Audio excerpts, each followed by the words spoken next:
Welcome back to Ego and Empathy, the podcast where we explore the psychology behind human behavior and the subtle ways it shapes our lives. I'm your host, Mandy, and today we're diving into a subject that so many people silently wonder about: the difference between an overt and a covert narcissist.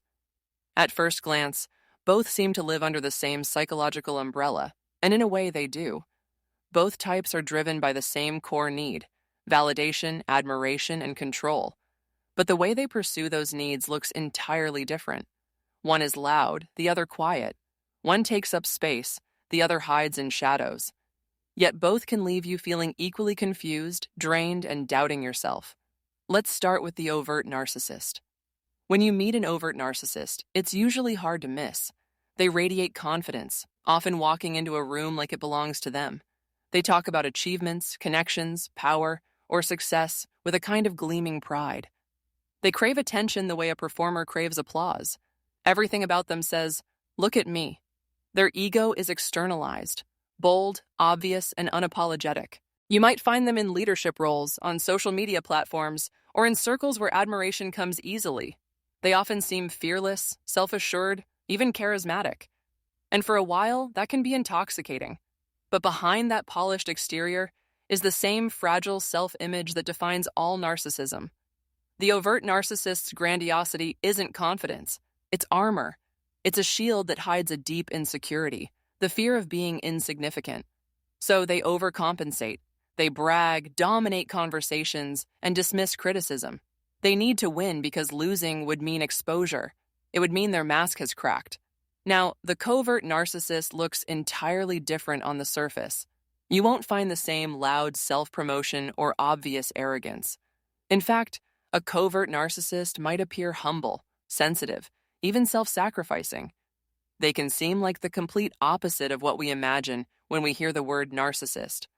But look a little closer, and you'll start to notice the pattern: the quiet manipulation, the subtle guilt-tripping, the emotional withdrawal that keeps you off balance. The covert narcissist doesn't dominate through power, they dominate through pity.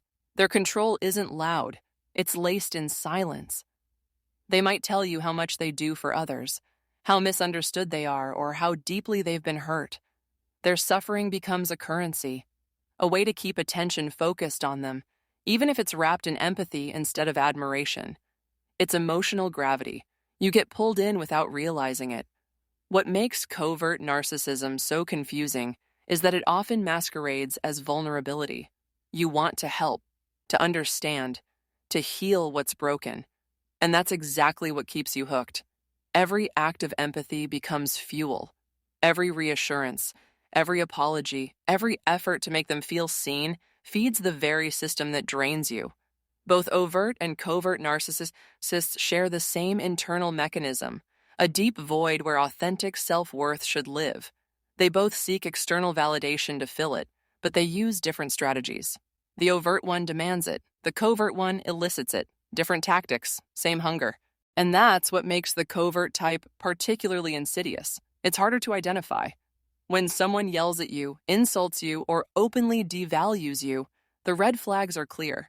But when someone sighs quietly, withdraws affection, or plays the victim just enough to make you feel guilty, the manipulation hides beneath empathy. You start questioning yourself. You wonder if you're the problem, if you've misunderstood them, if maybe you're too harsh. That self-doubt is the hallmark of a covert dynamic, because while an overt narcissist wants to be admired, a covert narcissist wants to be pitied. And both forms keep the focus away from you and squarely on them. So how can you tell which one you're dealing with? Pay attention to energy. An overt narcissist's energy feels like pressure. It pushes outward, demanding attention. A covert narcissist's energy feels like a pull. It draws you inward into guilt or caretaking. In both cases, you end up depleted because the relationship isn't reciprocal. It's a one-way flow of emotional energy directed toward maintaining their fragile sense of self. The truth is, neither type truly connects. They consume. And whether it's through praise or pity, the result is the same. You lose touch with your own needs. Healing from either type begins with reclaiming that awareness. It means recognizing that intensity isn't intimacy and guilt isn't love. It means learning to see patterns without personalizing them. To say, this isn't about me, even when it feels deeply personal. Both overt and covert narcissists operate from the same wound, an emptiness that no amount of attention can fill. But you don't have to get caught in the gravity of that emptiness. Awareness is the first step out, boundaries are the second, and compassion, for yourself, is the bridge between them. So whether the narcissist in your life shouts their superiority or whispers their suffering, the impact is the same. Your light begins to dim to accommodate theirs. But you don't owe anyone your energy at the expense of your peace.